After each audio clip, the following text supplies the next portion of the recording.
You're listening to Flavor and Groove by DJ Eyesa. Eyesa DJ. Please check me out on Instagram. I've been graced with a 2-hour show on the BoAt Pod. You can check it out on the app or via the website, www.theboatpod.com. Yeah, just playing some tunes to begin with. I hope you enjoy.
So you're listening to Righteousness. It's a Timbuk two-step remix by Y Tribe.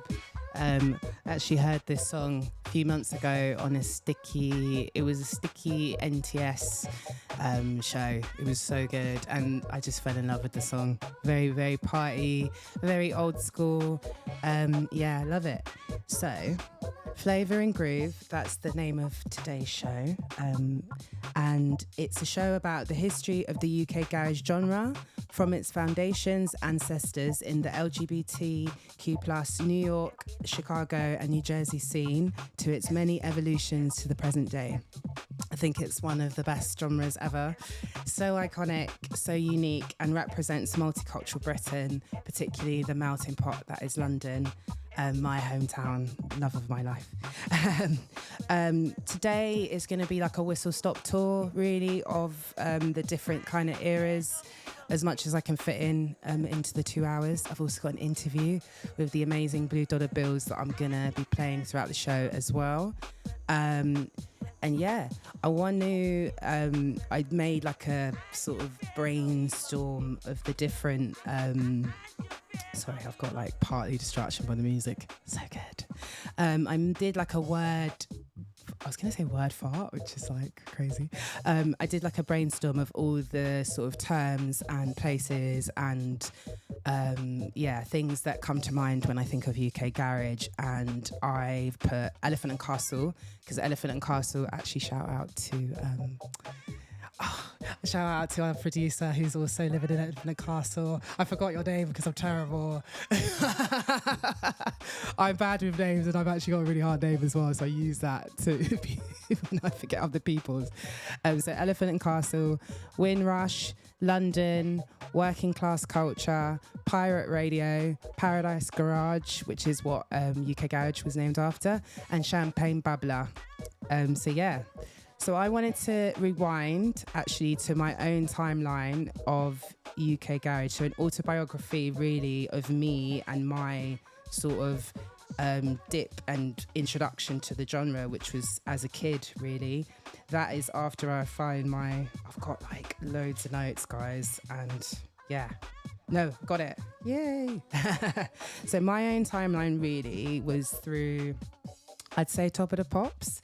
Top of the Pops was one of the places where, you know, Top of the Pops, if you're British, you know, and if you're a certain age, you know, it was like BBC One, Friday night, 7:30, just before EastEnders. We used to watch, it was like half an hour of just pure joy. Artists all over the world would be on there, and whoever was in the charts, and you'd get to number one. It was like a brilliant time to be alive.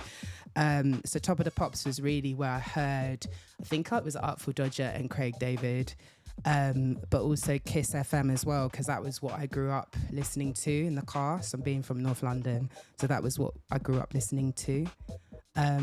Also Funky Divas, I've put because when I was young, we had a compilation album, which was had the first track on there was Why by Mystique, and that was probably the first time I heard garage. So, and also went on to grime in secondary school. Pow was by Lethal Bizzle. That was huge when I was like in year 8, year 9. I'm 34 now. And also like Kano and stuff was big. Then I had a gap. I think I was listening to actually a lot of new metal, pop, punk, rock music back then, and then went on into like back into like electronic music. Like I was into Daft Punk and everything during my teenage years. And then when I got to sixth form, funky house was huge. So like Doneo, Kieran Accords, those tracks, even Lil Silver, all those tracks, and like a Migraine Skank, that was huge when I was in sixth form. And then I went to dubstep when I was in my late teens, early 20s. The thing that was big was dubstep. Because I was raving in like 2010s, it was bro step. So that was like club music as well. Then Disclosure was actually one of the first groups that brought me back to garage, because obviously Disclosure had a kind of future garage house sound. And then was listening to like Predator, who's from Brum, was mentioned earlier actually, Brum. And then it got me sort of into the old school and like things that were late 90s or even early 90s as well. So that's where we are. And now we're modern day, where we have people like Interplanetary Criminal and people like Bakey, who I love. I love Bakey. He's so good. I feel like he really encompasses. I don't know English sometimes. The grime garage era. So here I am. But I wanted to play one of my first ever garage songs that I remember distinctly, and I remember it because the music video was pretty weird. It was like a weird 3D animation. But I just wanted to play that for you before just stop nattering and I'll chat to you in a sec.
Hi everybody. Hope you enjoyed that. I've got like a super extended version of Sweet Like Chocolate. It's like a 6-minute version, which is always great when you get older and you can find all these like because I used to have a radio edit. I need to make sure I'm talking in the mic. It's my first time, guys. I hope I'm doing well. That was obviously an example of when garage kind of hit the mainstream. This group, Shanks and Bigfoot, sick. And they also, correct me if I'm wrong, guys, but they were connected with Doolally, which has got they've got such a sick tune that now the name is not coming to me, but it'll come later. But anyway, I want to introduce my guest today. He's not, unfortunately can't be here, but I've got snippets of our interview that I'm going to put in today's show. So I have an interview with Blue Dollar Bills, who is a prominent YouTube-based tastemaker, widely regarded as a cornerstone of the modern UK garage and underground electronic music scenes. Initially gaining traction as a channel dedicated to rare grime dubplates, the platform has since evolved into a comprehensive archive for high-quality club music. It serves as a go-to discovery for fans of two-step, 4x4, breaks, techno, and more. So yeah, I actually I became familiar with him through YouTube, really. It was me looking for garage tunes that I'd heard, and I was trying to look for the YouTube before I basically go and download it. I just listened to it on YouTube just to hear if I definitely like it and I really want the tune. And his channel was a channel that kept coming up again and again and again. And I was like, oh god, okay, this guy's sick. Started following him also on other socials, and yeah, here we are. So what I'm gonna do is play the interview. So I'll catch you soon. 11, 12 years ago, I mean, at the time, I was doing a lot of work away from home. So my main experience lies within sort of the NHS.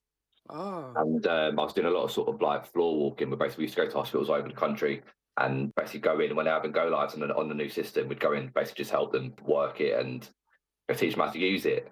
Yeah, and I was doing a lot of sort of data analysis work as well. Obviously going to hospitals, same again, going through the data, patients' pathways and adding codes to them, and all the fun bits and, making sure it was correct, because if you put in the wrong code, it sort of mucked up the whole bloody process. But yeah, I mean, it was back then, when I first sort of started it was sort of like an output for me, mainly to sort of put up rare grime music. So a lot of it was sort of like, unreleased bits, that I'd sort of come across and so on. But basically I was just, if they weren't up on YouTube already, I was putting them up there for people to sort of listen to. For me, it was always about archiving. If it wasn't available somewhere, I was putting it up so people could hear it. People didn't know it, they were finding sort of something new. But yeah, I mean, when I first started it, it was called Top Dollar Bills. And I don't know if a lot of people will sort of remember that. You can remember, maybe a few people, but when I first started it, I just thought to myself, like, I've got to pick the most random name here. So no one can trace it back, no one can know who I am. And in my head, it was like, if I call it Top Dollar Bills, that's people are just going to assume I'm like American or something like that. And especially with the Z in the bills. Yeah, exactly. And I suppose obviously through sort of me putting up sort of unreleased and rarer sort of bits, the channel started to grow. People sort of, people thought, this is a grime channel, he's got all the decent bits. And I suppose back then, because I was working, because I was away from home, I might bring my laptop with me, to do bits and bobs where I could, but I wasn't so much into it. Well, I was, but I didn't have the time then to do as much as I sort of can now. But yeah, I mean, in the end, I sort of changed it from Top Dollar Bills to Blue Dollar Bills, because there was a grime producer from Sludem called Top Dollar. And I think I had a couple of comments at times, people saying like, you Top Dollar from Sludem. I was like, no, like, I'm just some random guy. And from then, Blue Dollar Bills, it was sort of born. Slowly then started posting a lot more garage. As time went on, started posting a few other bits. I got loads of emails from people, people that I knew and friends and people that I was sort of connecting with, asking me to sort of upload stuff that wasn't necessarily garage. but music that I enjoyed, so I just sort of uploaded it as well. Hi everyone, so I'm back. Oh, headphones, my first time learning. So yeah, that was just a beginning of my interview with Blue Dollar Bills. Yeah, great. And I wanted to rewind back even more to arguably the first UK garage track, which is called Feel My Love by Matt Jam Lamont. And this is going back all the way, even before your girl was born, 1991. Although the years kind of get convoluted. I think the version I've got says 93, but I actually watched a documentary about UK Garage, which Matt Jam Lamont was in himself, and he says 1991. So we're going to go with 1991 from the horse's mouth. So yeah, hope you enjoy.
I couldn't help myself. I wanted to play. I mentioned before there was Shanks and Bigfoot linked with Doolally, and this was the track straight from the heart. So I had to play. I also love it as a track, especially the kids bit in the beginning.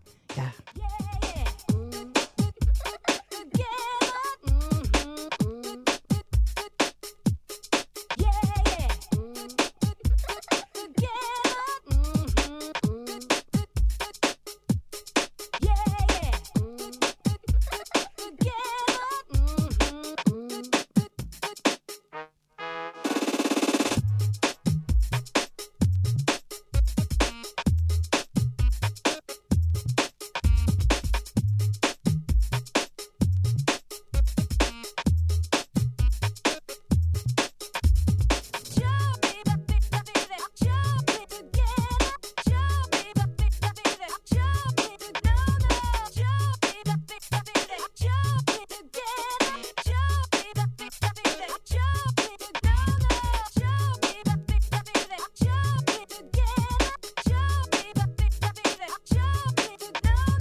described as a silent tastemaker in the UK garage scene, but to me, you know, what you said also, you're an archivist, but I also think you're a connoisseur of the genre. I mean, I found you because I was looking for, it's when I'm looking for like songs and then I go on YouTube looking for the song and your profile just kept coming up as because you shared all these like really old school garage tunes. So that's how I found you. And then like the algorithm was then recommending your page to me, and then it somehow Meta, I don't know how, it then got us linked on Instagram, and obviously you're using Instagram I think more now as well to showcase artists, because you recently did Josie. You do a mix, don't you, of like old and new, so you did Josie Devil, who's probably a more recent sort of bassy guy, and you've done Trick or Treat a bit more, who are a bit, they're like late 90s 2000s sound.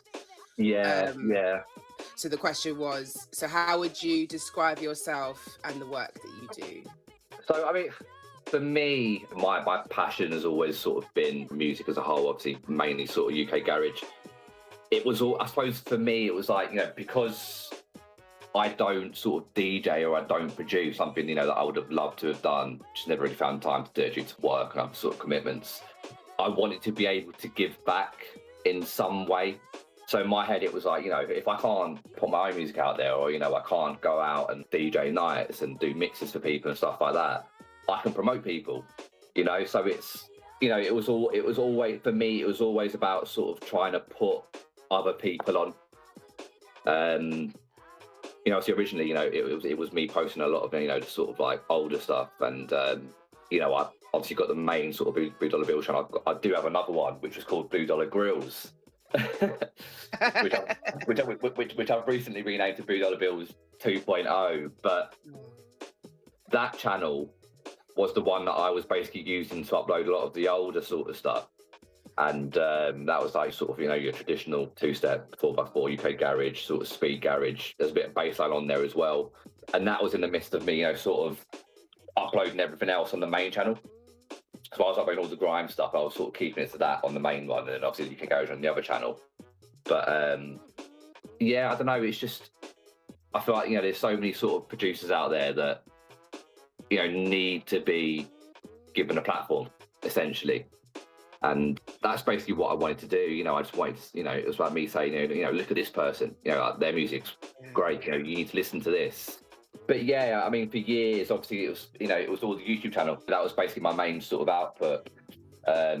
You know, eventually started doing sort of premieres and stuff on SoundCloud as well. And yeah, and then obviously sort of I think it was late last year, started doing the Instagram posts.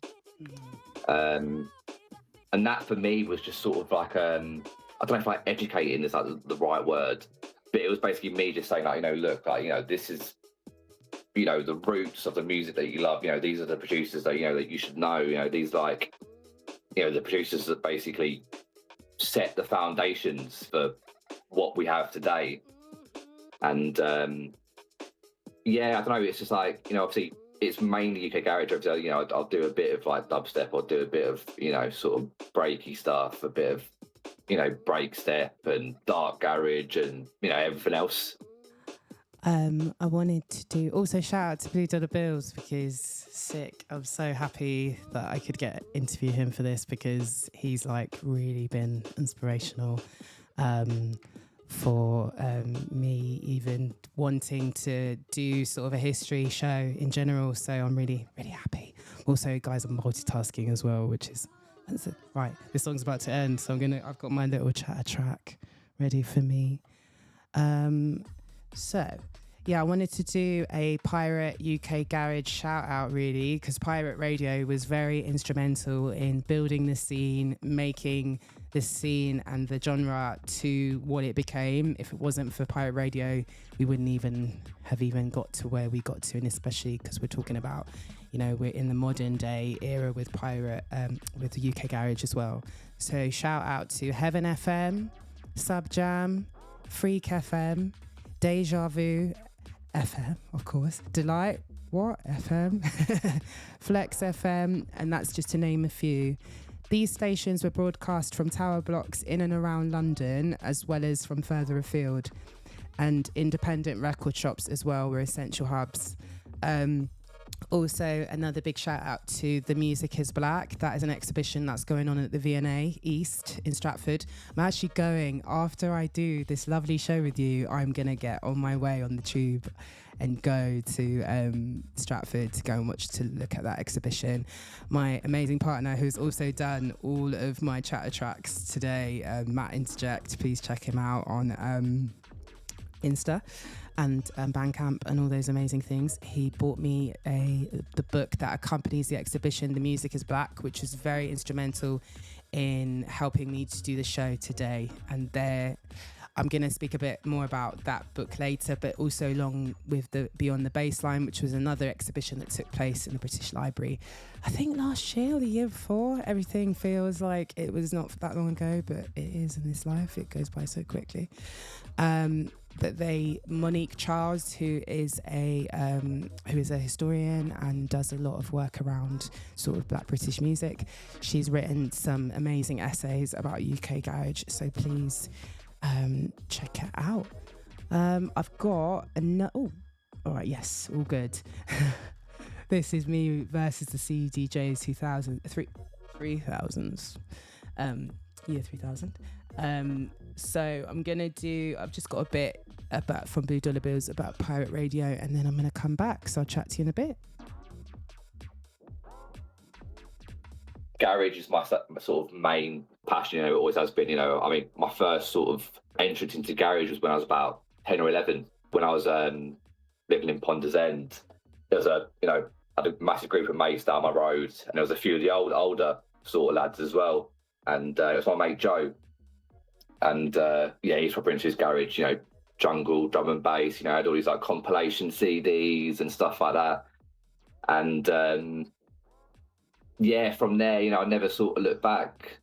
And we had Sub Jam, that was in Enfield, Sub Jam FM 104.7. Remember that like it was yesterday. What was that, Pirate Station? Yeah, Pirate. That was above. The rumour was it was above Quasar in Ponders End, and we had that, and then there was True FM 100.2. I'm not sure where that one was, but I mean, through my sort of early teen years, I was just listening to them, religiously. Every night, sort of, even when I was going to bed, I'd sort of had it on in the background, sort of listening to it, and that's where it all started for me. So. Shout out to Pirate Radio, as Peter Bills has said. Unfortunately for me, I was too young to listen to Pirate Radio when it was at its prime. I think I grabbed a little bit of Pirate Radio. When your parents are trying to find a station and they're like rolling through, this is pre sort of digital screens and everything, and they're just trying to find it, like trying to find the, like in this case it would have been like 105.4, like my mum into magic and that, and you could hear like the pirate stations coming through, but unfortunately my family were not cool enough to listen to it, so we were I didn't get to get the peak of the beauty of pirate radio. But the beauty of the internet is that if you go on YouTube, but also I think on Mixcloud, you can get really people who've taped old pirate radio stations and just different shows that were on those stations and uploaded them now to YouTube. So you can find things like True FM, Sub Jam, even Sub Jam, by the way. Is it I think it was Sub Jam. Sub Jam's still going. An online radio station now, still dedicated to UK garage. It's actually sick. Like, please do check them out. So subjam, I think, .com. Put it into Google, it will find it. But yeah.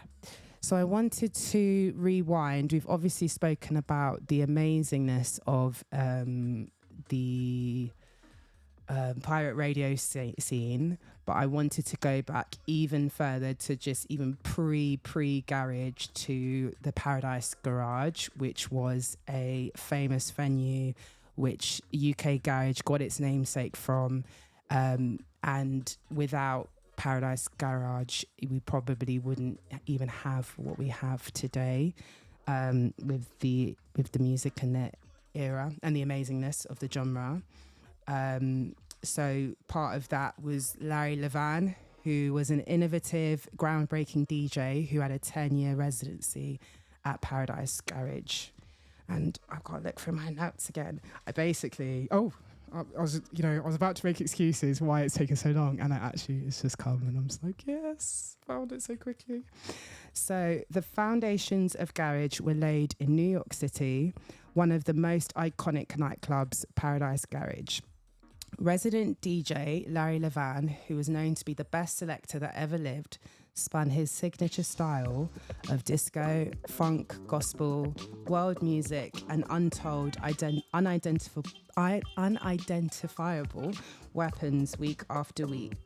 This music became known as the garage sound, usually defined by its large, soulful female vocals, as you can hear now because I'm playing Grace Jones in the background. This is one of my favourite Grace Jones track, and found that there's like a Larry Levan garage version, which is sick.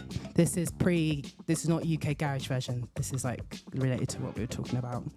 As time went by, and the house sound started taking Chicago by storm, New York producers inevitably wanted to get in on the action, and with Levan's influence looming large over the city at the time, many of these records ended up with this distinctly garage with speech marks feel to them, thus giving birth to garage house. So yeah, Larry Levan took his unique style over to music production in order to create sounds that he wanted to hear in the club. But yeah, I love this track. I will say I was on a very... because I'm partly addicted to Reddit, which is, I don't know if that's a healthy thing to be addicted to, but it's my evolution from Instagram. And people were debating who was the first who was basically the pioneer to create UK, to come to where we are with UK Garage. And Larry Levan, there was someone on there who was saying, whilst Larry Levan was very influential, they thought that he wasn't, that the New Jersey sound was really the one that led to what we have now. And so it's all debatable. I'm doing obviously a lot of reading on it, but I'm, so down to be challenged, and if people have like different opinions. But Larry Levan is someone who comes up again and again, and as being this very influential DJ who also was very prominent in the LGBTQ plus movement. So shout out to him. There's a very good documentary about him. It's called Larry Levan's Garage. Whatever. Very cool. Watch that at the Cube in Bristol. If you know, you know. Very cool independent cinema in Bristol. But yeah, I'm just gonna play this track and some other tracks by I want to play a couple more like kind of garage house, Larry Levan sound. So yeah, hope you enjoy.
I know you can see me in the camera. I'm like, I've got my 2 sets of headphones, but I'm trying to be a G. I'm trying to be like, I can switch.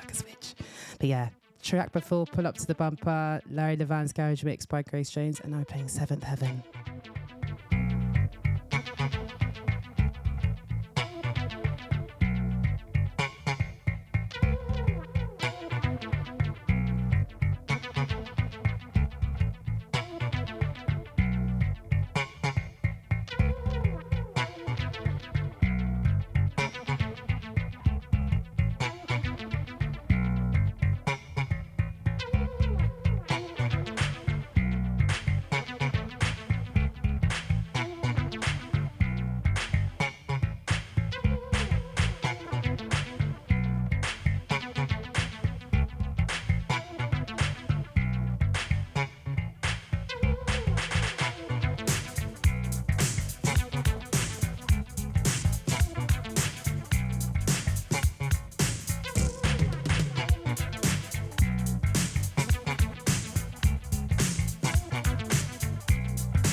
love that. Whip it, whip it, whip it, whip it. It's sick. This song I'm playing is called Love Fixation, the Blaze Fix remix.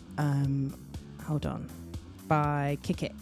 So please check that out. This is an example. I wanted to just come in very briefly just to say this is an example of like garage house. So this was when the genre was kind of moving, and obviously it was. If I said obviously, you might not even know, but the Paradise Garage very much influenced the creation of Ministry of Sound, which is the club in Elephant and Castle, which then, in a nutshell, the nights that would be taking place there, that would be playing music like this, people wanted somewhere to go to afterwards. And there were places, I think there was something called Happy Sundays.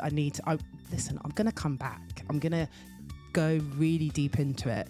But there was pubs and bars in Elephant and Castle that people would go to after, because obviously Ministry of Sound is in Elephant and Castle.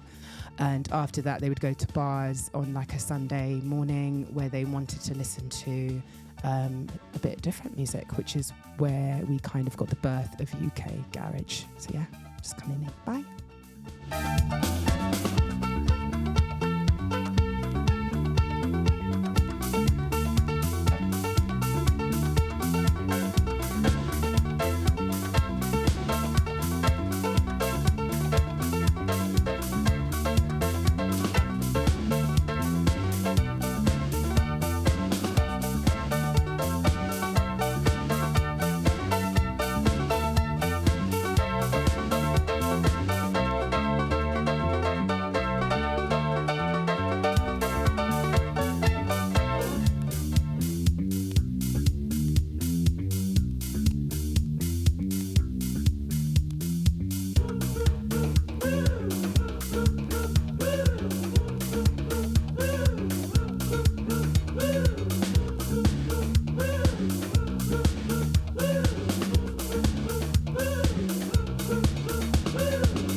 You're listening to Flavor and Groove on the Boat Pod with your girl Eyesa, Eyesa DJ. Check me out on Instagram. That is my handle at Eyesa DJ.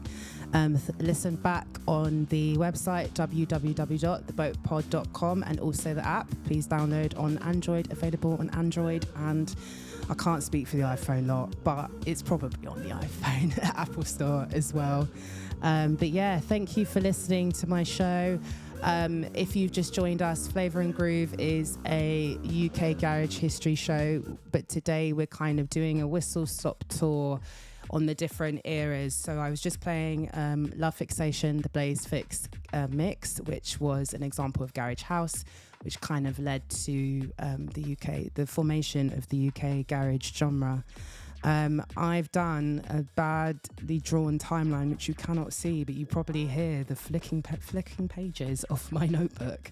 So I wanted to sort of look at, it's basically the wider sort of African-American music trajectory, which has led us to what we have today. I'd say most popular music comes from blues. Most popular music that we listen to now and that we love stemmed from blues. So blues being sort of the origin story, the call and response. Then we kind of go to the Great Migration, where Black people from the South were moving in a huge numbers due to the nature of the southern states of America. They were moving to the north. They were moving to cities like Chicago, New York, New Jersey, Detroit, etc. And also I've tied jazz up into that as well. Jazz is obviously stemming New Orleans, the South, but also moved up via the Great Migration as well. Jazz, if you're being super nerdy like me, also could argue because it's come from the French-speaking Caribbean, where due to Haitian Revolution and stuff, people would move to New Orleans, bring the sound with them. this is not for this show, but there is super cool sort of French Caribbean or sort of proto jazz genres, which are sick, but too nerdy for today. But I am a nerd, so it is what it is. So we go on to then rhythm and blues and what was considered quote unquote race music. Which is essentially black artists making amazing, beautiful, soulful sounds. And then we jumped to disco, obviously late 60s, could be wrong, you can come for me in the chat, to 80s, which influenced the formation of house and also that black LGBTQ scene wrapped up in that too. I want to mention that because I'm about to go back to Blue Dollar Bills, and we were talking about the American influence, if it's still sort of part of the tradition, the UK garage tradition today, because it's integral in everything we listen to, because we are, America just being the powerhouse country that it is, like, you know, the mega country that it is, means that we have our influence. We are so influenced deeply by their music. Even if we're looking at British bands like the Beatles, deeply influenced by blues, influenced by jazz and black artists like Muddy Waters, etc. So it's kind of very there's a word, I can't think of it. It's very deeply linked. That's what I would say. Think of the word 10 years later. But yeah, I'm going to go back to the interview and I will chat to you soon. How do you think the American influence is still reflected in UK garage through the eras? For me, I suppose it's always been there. You know, like, you know, the American influence is basically it's the roots, it's the foundation of basically everything that we sort of know and love today in garage and sort of house music. You know, we can go back to like the 80s, you know, where it was all sort of like Detroit house, you know, garage house, and from like Chicago, and, you know, we had the original sort of footwork, and we had like Jip from Detroit and stuff like that. And, you know, all those different genres have played a massive, massive influence, you know, on what we have today. You know, obviously UK garage originally, you know, we go back to sort of like 1993, you know, you had DJs like Matt Jam Lamont, you know, who was playing in like Elephant and Castle, you know, sort of speeding up the records, you know, these sort of traditional American sort of garage house records. And that's where it all started. You know, they basically just, you know, sped it up, you know, gave it that sort of, you know, bit of UK flavour. You know, got to 94, you know, Grant Nelson, Nice and Ripe, you know, they were basically putting out what you'd basically call US garage house, you know, essentially. And I would say, you know, for me, you know, I don't really think we got that proper sort of garage or UK garage house sound until about 95 or 96. But interestingly enough, you know, you've got tracks like Cape Fear, you know, by KMA Productions, you know, released in 96, but it's 94 dubplate, you know, and that, I mean, that essentially is basically like the roots of like garage breaks. And Cape Fear is so sick. Oh, you know, honestly, like it's an outstanding track. Yeah. And, you know, to think it was made in 1994 is just, 94. It's incredible. Like, it's absolutely incredible. But yeah, you know, obviously, you know, you've got your sort of traditional UK garage, you know, you've got your garage house, which for me, I feel like is like a different, it's like a genre in itself. Do you know what I mean? It's like, you know, a lot of it obviously all started with garage house, eventually turned into garage, obviously split into 4x4.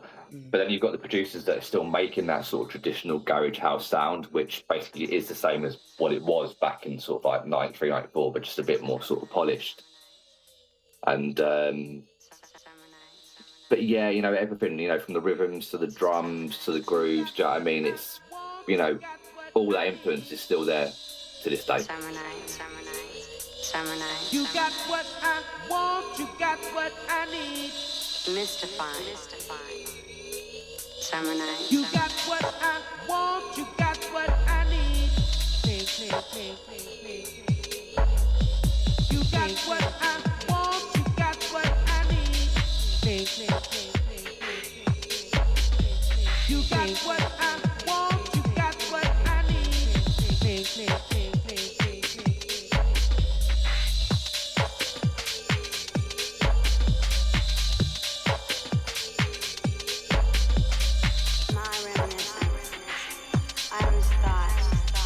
such a lovely river. The name is mystifying, Cape Fear. And the only thing to fear on those enchanted summer nights is that the magic would end and real life would come crashing in. And real life would come crashing in. And real life would come crashing in.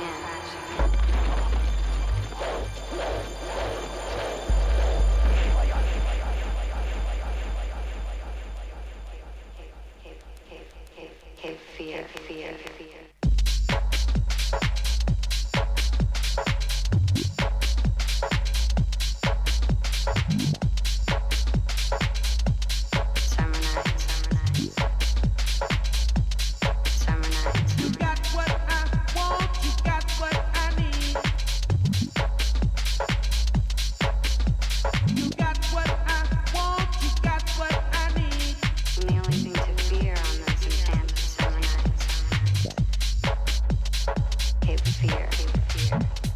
So you're listening to Cape Fear by KMA Productions. That was the track me and Blue Dollar Bills were talking about. That track is epic. 94, that's crazy. Like, it's just timeless, this track.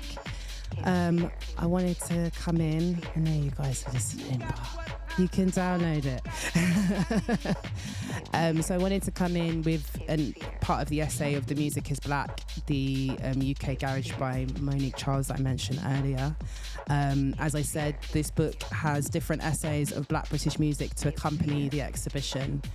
So UK Garage's commercial peak spanned a 5-year period from the late 1990s to the early 2000s. Although it had extensive roots in the UK, garage was shaped as much by diverse international musical influences as by the British social and cultural climate. Paradise Garage was known for playing soulful house music, a style heavily influenced by jazz, in which the familiar looped beats and prominent bass sounds of house music were enhanced with real instruments, prominent use of the rhythmic hi-hat and cymbal and smooth vocal melodies, which were themselves influenced by soul music and the gospel music traceable to the African American Baptist Church. US garage was also influenced by disco in terms of its instrumentation and its prioritization of getting people on the dance floor.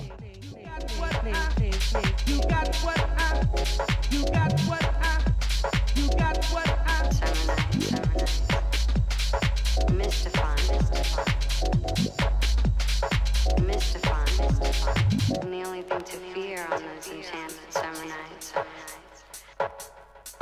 Cape Fear. Such a tune. So I wanted to also include an article, because I've been doing a lot of reading, from the Electric Soul Show. So it's talking about 1996, your girl was 4 years old, to 2001, the birth and peak of UK Garage. So it started up as a sped up, bassier update on the soulful American house music sound, which then evolved into its own sound. The genre usually features a distinctive 4x4 percussive rhythm with syncopated shuffling hi-hats, cymbals and snares, and in some styles, beat-skipping kick drums. UK drums. Sorry, guys. Do you know what? My handwriting, terrible sometimes. Here we go. UK garage tracks also feature chopped up and time shifted or pitched up shifted vocal. Time slipped or pitched up shifted vocal samples within the music. The UK garage scene of the time was helped heavily by the UK pirate radio scene, which we mentioned earlier. Without it, the scene would not have grown as the huge underground success that it was. And we'll talk a bit about sort of garage's really unique place of being able to continue to sit in the underground as well as being in the mainstream as well. And it was able to hold both those things simultaneously, which is pretty amazing. Track I'm playing. So Deeper 5 a.m. mix by 24 Hour Experience. This is Grant Nelson and forgotten names because I'm terrible. Yes, this is like quite early UK garage as well. There was a very, very sick timeline that I could not find. It was like a website which did like a pathway of the origins of garage to kind of present day. And this is how I basically found out about 24 Hour Experience. They also have an amazing song called Together, which is a Blues for You hard dub. It's taken from there to make this really cool garage track. But yeah, I love this track. So I wanted to play some 24 Hour Experience for you, just so you can kind of hear how the sound was developing. Yeah, enjoy.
This is one of my favourite songs by All Nighter.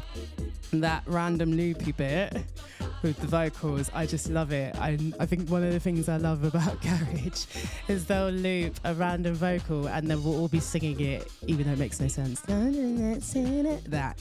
I love it. I love it.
This tune is called Give You Love by Champagne Bubbler, which is also a pseudonym, that's it, of Jeremy Sylvester, who's a sick garage DJ, like still DJs now, still produces now, does a lot of kind of live streams on Instagram. He's ace, but this tune, I love it. I also love that it's called Champagne Bubbler because that's the name, it really encapsulates the era. Yeah, I love this tune. I love the very forward to the floor. Love it.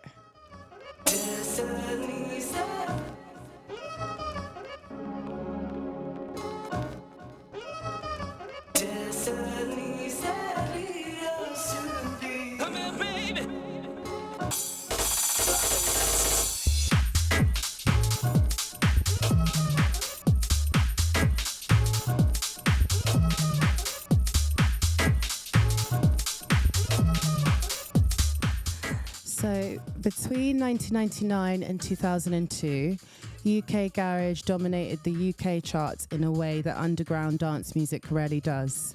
What made this different from other dance music crossovers was that the underground didn't disappear. While pop garage was on the radio, the clubs were still playing the darker, deeper tracks. The scene was big enough to support both commercial success and underground credibility.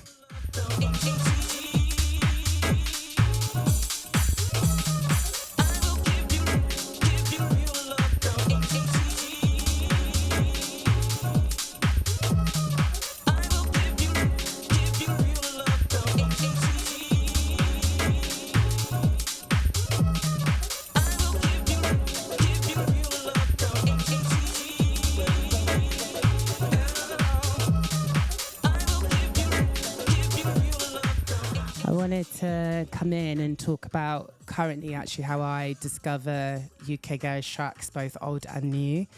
A mix of places really, radio, obviously like BoAt, NTS, Insta, YouTube is a big one for me, blogs, forums, and also like those really sort of cringy top 30 garage tracks. Those articles are really good. So internet primarily, really.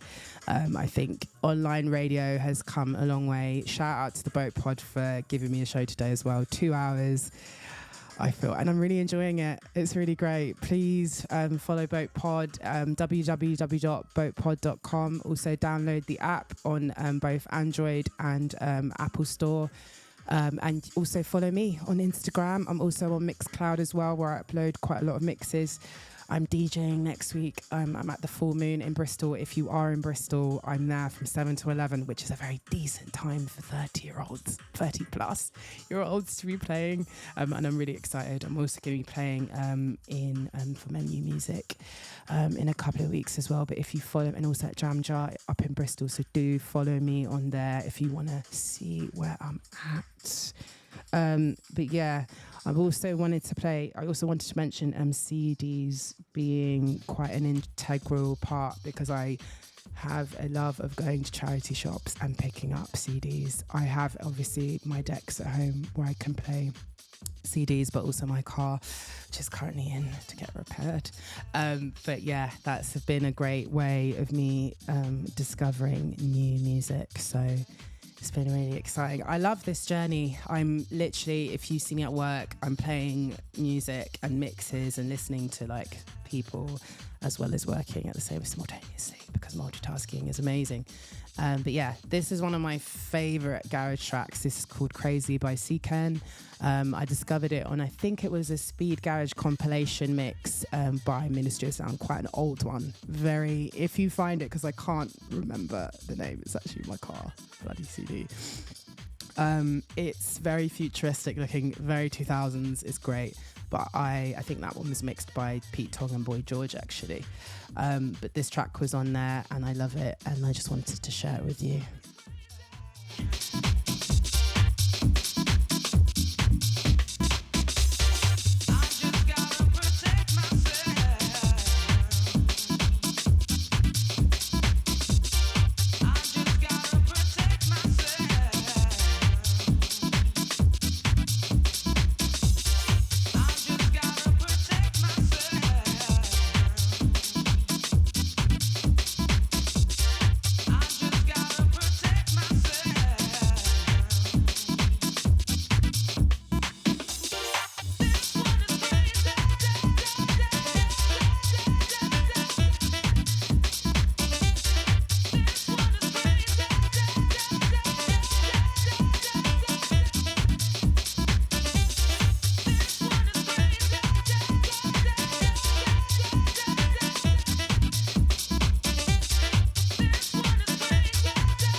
My favourite bit is that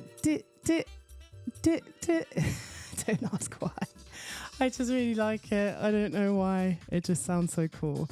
If you've just joined us, yes, you're listening to the BoAt Pod with the fabulous me, obviously, Eyesa DJ. Please check me out on Instagram, DJ Eyesa.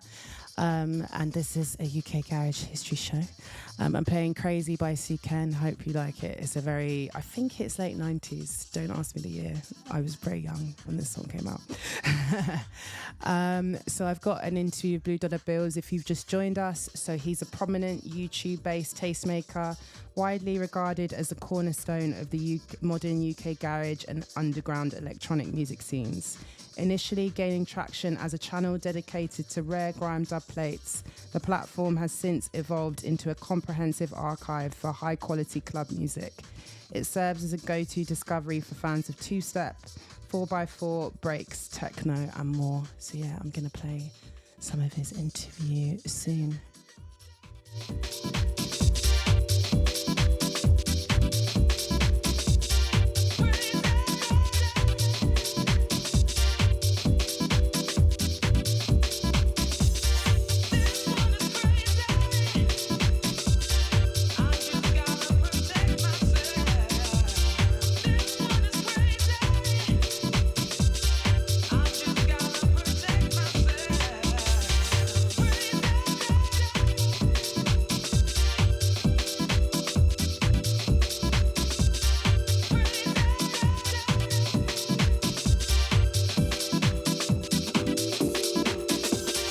I read in an interview that you did with New Wave magazine, and you spoke about being a fan of the bumpy side of UK garage. What do you mean by that?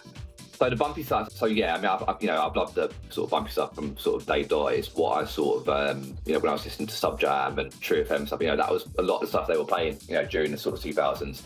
It's basically 4/4. So the 4/4 sort of side of, sort of garage house. And, it was labels like, Four to the Floor, the DJ Elsky was running, and, Too Tough for You, Carl, Tough Enough Brown. But yeah, it was just, artists like Duncan Powell, sort of Solution, DJ Ski, and people like that. But, a lot of people will agree with me when I say this, but it's, that sort of 2000s era, a lot of people would say was sort of like the forgotten era of UK garage. So obviously in the early 2000s, you had the sort of, a lot of the sort of mainstream success with, a lot of the two-step sort of vocal stuff.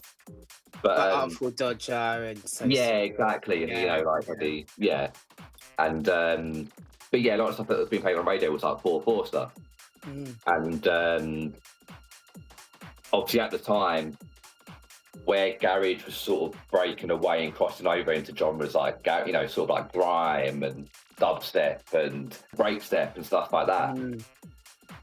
I feel like garage was sort of put, that 4/4 sort of side of garage was sort of put on the back burner for a lot of people. And, you can go on Discogs now and basically buy loads of those releases for pennies, essentially. Because,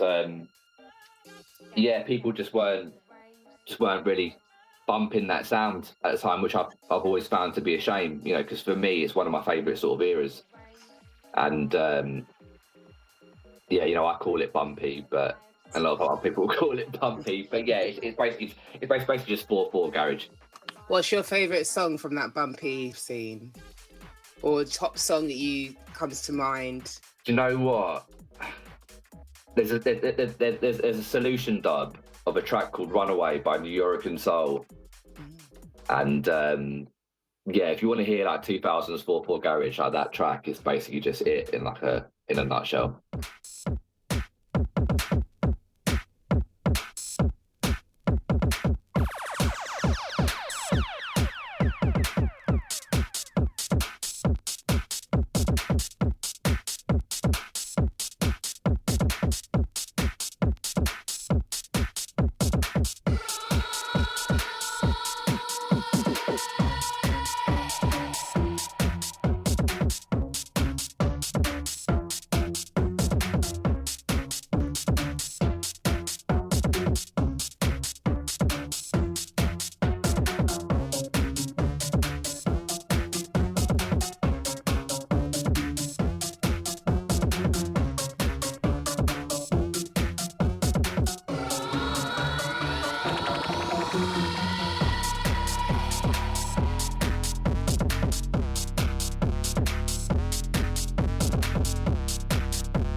really have a thing for that video gamey sound. Like, I think it sounds so good.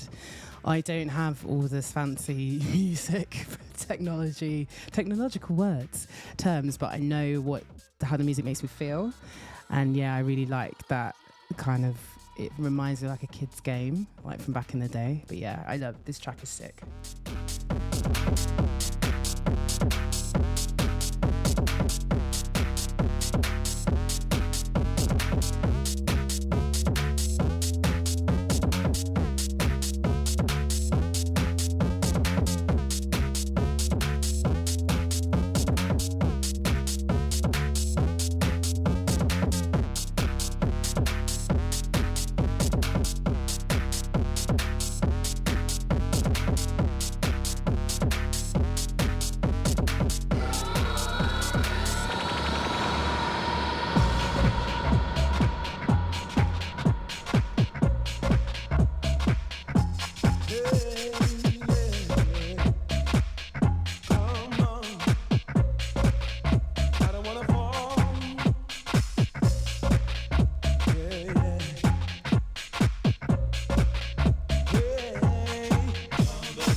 Because I'm a genius, there was a song that I was looking for specifically that I forgot to add to the playlist.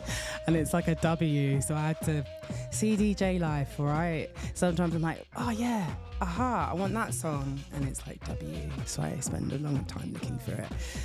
This is Tumbling Down, the Tough Jam Marimba Mix. This is by, because I'm terrible at doing this sometimes. Yes, the Tough Jam featuring Xavier. Yeah, Professor X. That was not good to come in and say that because I'm a nerd. Sorry. Yeah, Xavier's sick. He is like a professional trainer now, I think, because I saw him.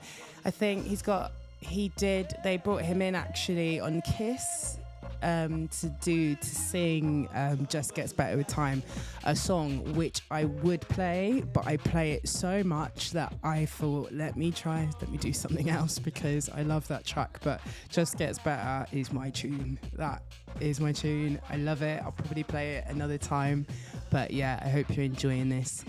I wanted to come in and talk about how much for me UK Garage, what I love about it, which is basically the vocals and the instrumentals and sometimes the outlandish samples that they use, which I'm going to play in a bit. I've got about 22 minutes left, or a little bit longer, I think half an hour potentially.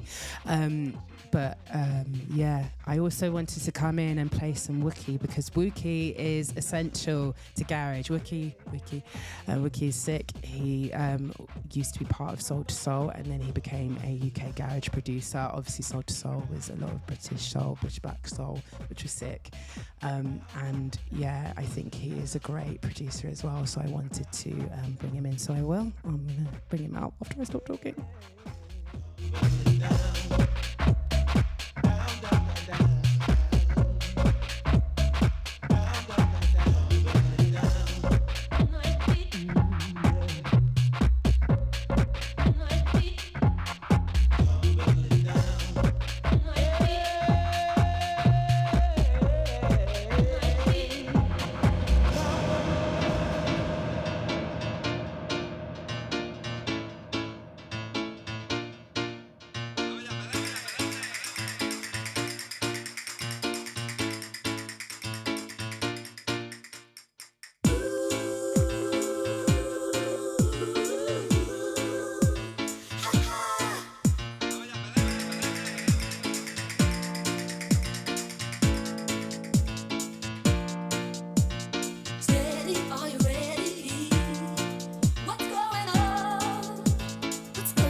So you're listening to Gotta Leave. That's by DJ South Central. Also, Mike, who's also known as Mike Mulrain, who's also sick garage producer. I love the R&B UK garage combo. Like that was, we've spoken a lot about obviously how house and garage house led to the formation of UK garage. But one other genre that is inextricably linked, I remembered the word, is contemporary R&B, which I used to have a contemporary R&B show, so I love it.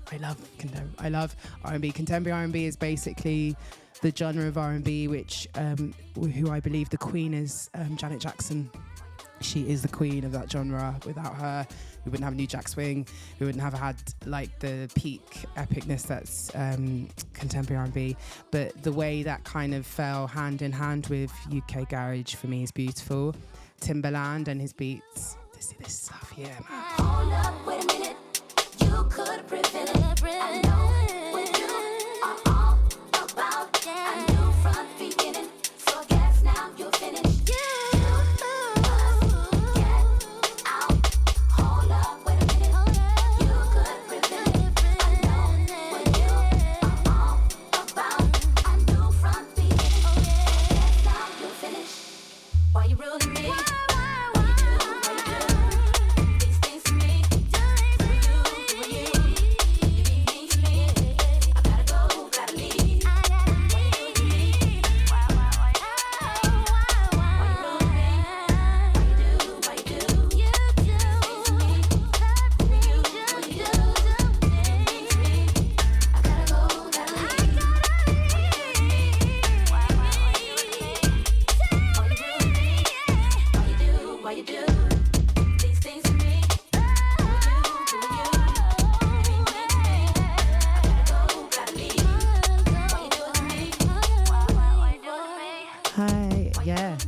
Tune reminds me of 702, very 702, Missy Elliott, SWV vibes as well.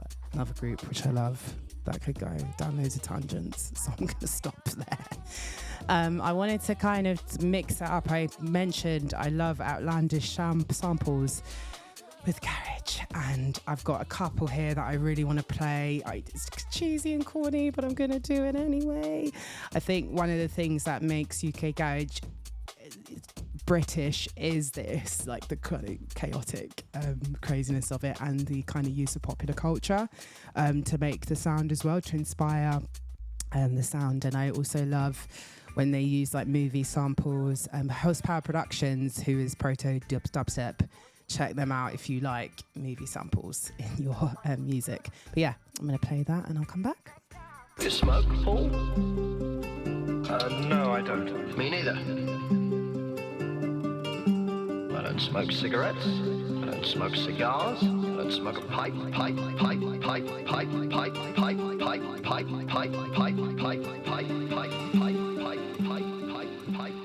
I don't smoke the reefer.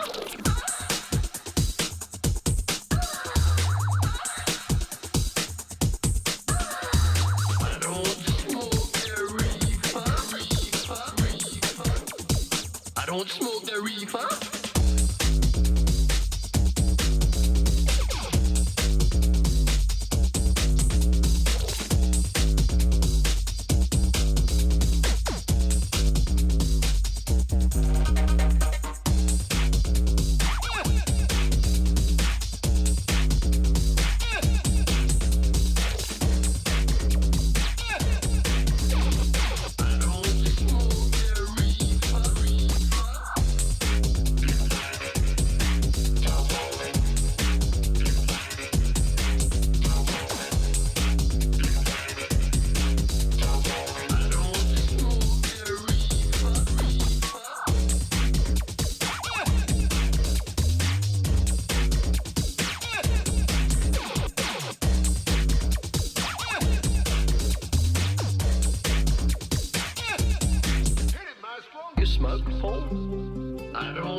Standing above him, he's got a microphone and it's pointed in this direction.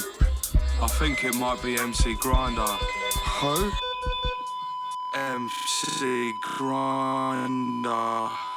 Bang! bang, lyrical blow to the jaw, bang, lyrical blow to the jaw, bang, lyrical blow to the jaw, leaving every MC down on the floor, bang, lyrical blow to the jaw, bang, lyrical blow to the jaw, bang, lyrical blow to the jaw, leaving every MC down on the floor. 999, it's an emergency, bass and grind killed an MC, someone take him to A&E and perform some lyrical surgery. 999, it's an emergency, bass and grind killed an MC, someone take him to A&E and perform some lyrical surgery. I'm kicking man like Van Damme, who's in the mic with a rough slang, flying kicks all over Jet Li and a triple backflip off a jet ski. Master the technique of ninja sir, lyrical karate makes me come through. What you gonna say now, what you gonna do when bass and grinder are coming for you? Bandage knuckles, I dipped them in glass, nigga every MC up on the arse. Lyrical dragon punch, show that boss. Leave your head spinning from one of my bars. Bass and grinder up on the track, guess you could call that double impact. Why are we so lyrically big between training, punching a tree for a week?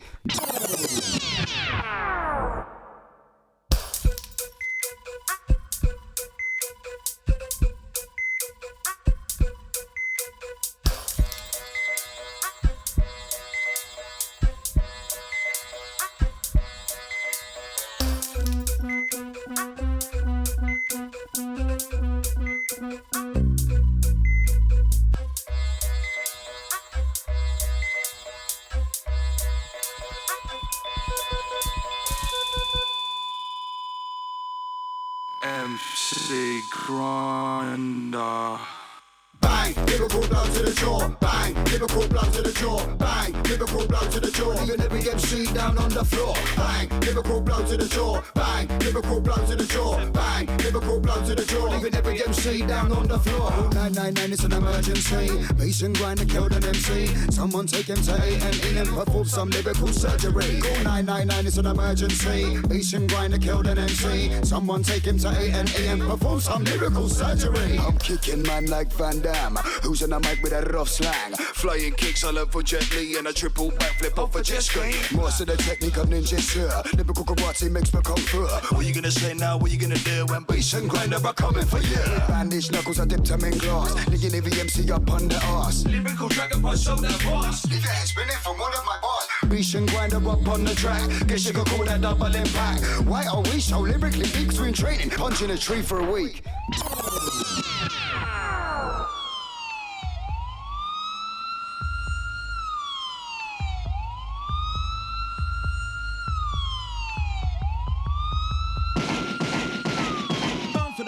For the reload, bum for the bum for the reload, bum for the bum for the reload, bum for the bum for the reload, bum for the bum for the reload, bum for the bum for the reload, bum for the bum for the reload, bum for the bum for the reload.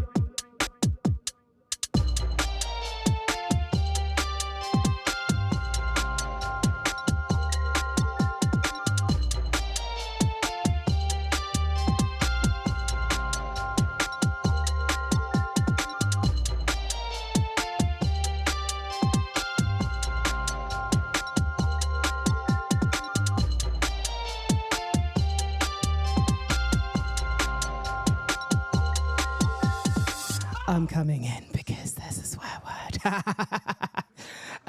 Yeah, so I just wanted to play the really playful UK garage, and that kind of leans on popular culture, which is obviously in this, if you're British and you are, I don't even know if Casualty still comes on, but you know, we were all Casualty. It was adjacent to our lives on BBC One, I think it was on.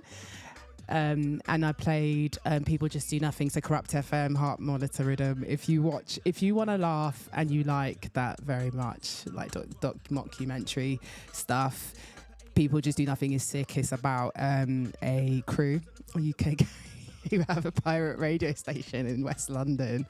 It is sick. I love it. Also, funnily enough, Oxide and Neutrino, I think, are also from West London. But yeah, I wanted to play that because it's fun and I want it to be fun.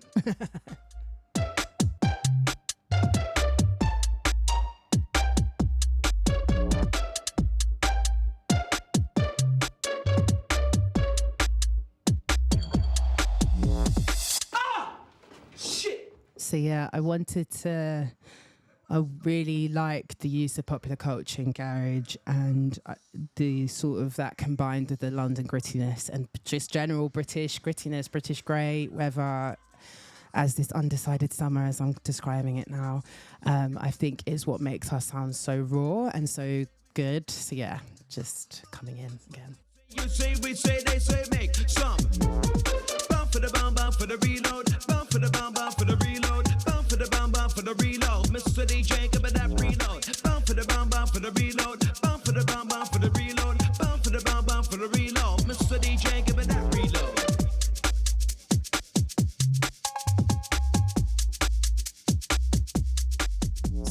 So you've obviously got UK garage as an umbrella term, and then there's sort of all these sort of splits with speed garage, garage house, 4x4, which you mentioned, and two-step. What would you say, if you, from your own sort of knowledge, what would you say the difference is between those? Well, I mean, two-step and 4x4 are basically, for me, the the sort of main subcategories of garage. When we're saying UK garage, we're either calling it two-step garage or we're calling it 4x4 garage. Obviously, you've got two-step and 4x4 and like techno and stuff like that as well. But the difference is basically, within the sort of, the rhythm. 4/4 is like kick drums, and two-step is, it sort of skips a beat.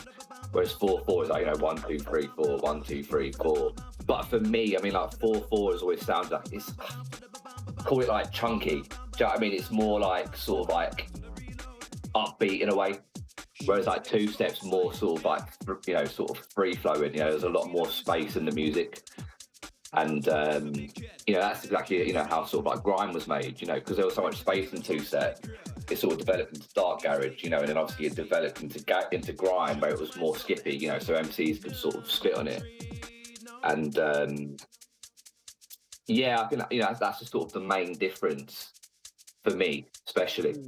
But yeah, garage house, obviously we go back to sort of like the early sort of 90s, late 80s, it was all 4x4. It's basically what, that was basically, the original sound. And, it wasn't until about, 97, 98, where basically, two-step was becoming an actual thing. And, speed garage as well. I mean, obviously, it's all in the bass line. You hear a sort of speed garage track and you just know it's speed garage. Obviously, you've got the time stretch vocals and stuff like that. But, a lot of speed garage obviously used as a sort of 4x4 sort of bass line as well. But I mean, you can hear the sort of similarities to jungle drum and bass as well. Obviously, speed, it's almost like a slowed down version of like garage, but you've still got the time stretch vocals, you've got like, the Reese bass lines and stuff like that. But I don't know, it's just, I mean speed garage obviously became sort of like massive, probably around 97, 98. You had sort of people like Baffled and Baffled Republic and Booker T and stuff like that. And originally a lot of it just sounded like it was garage house. It wasn't until probably about 98 where it started getting a lot more sort of like rougher sounding and British. Yeah, exactly. Yeah, literally. But it's just funny, isn't it? Because I suppose now, when you sort of listen to speed garage now these days, when you compare it to the older stuff, it's very sort of like formulated. A lot of producers feel like speed garage is like a certain, it should sound like a certain way. They got like producers, but they think that's the sound that I want to go for. So everyone's sort of making a speed garage sound that all basically sounds the same. Yeah, I don't know. I just, I suppose for me, when I compare garage from the 90s to now, it was a lot, producers were a lot more sort of distinctive, there's a lot more sort of identity, you could sort of listen to a track. I can use like Jameson as an example. And, you listen to tracks like Selector and stuff like that, and it's a Jameson track, do you know what I mean? Just from the bass line alone. Whereas I feel like these days you can't really tell that difference as much. Yeah, it's harder to distinguish. Yeah, exactly. I know what you mean. Jameson has a very particular sound. I feel like people like Steve Gurley as well. You know it's them. You just know that it's a signature sound. Yeah.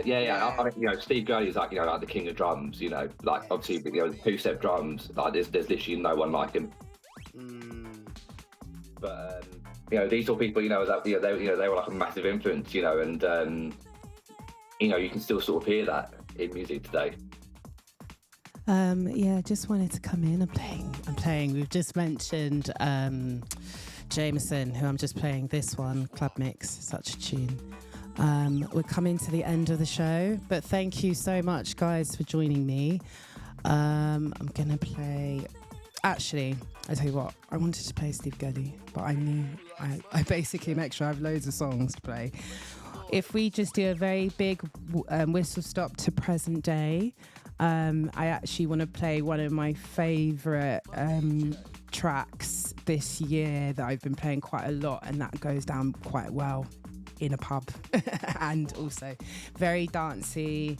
It's Bakey, who I've mentioned earlier. I feel like he is reinterpreting the genre, doing a really cool sort of version of garage nowadays. There's also Interplanetary Criminal, also LB, who I will chat about next time I come. But yeah, I'm gonna play this one out and then I will see you next time. Also shout out to Blue Dollar Bills with a Z. Please check him out, Insta, Blue Dollar Bills, all one word with a Z at the end. He's on Insta, YouTube, SoundCloud with the same name. I'm also on SoundCloud, but Mixcloud as well. Eyesa, EYESA DJ or EYESA 92. If you can't find that, I should have written it down really. But yeah, thank you. It's been so great. I've had so much fun and yeah, love you and leave you.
Change.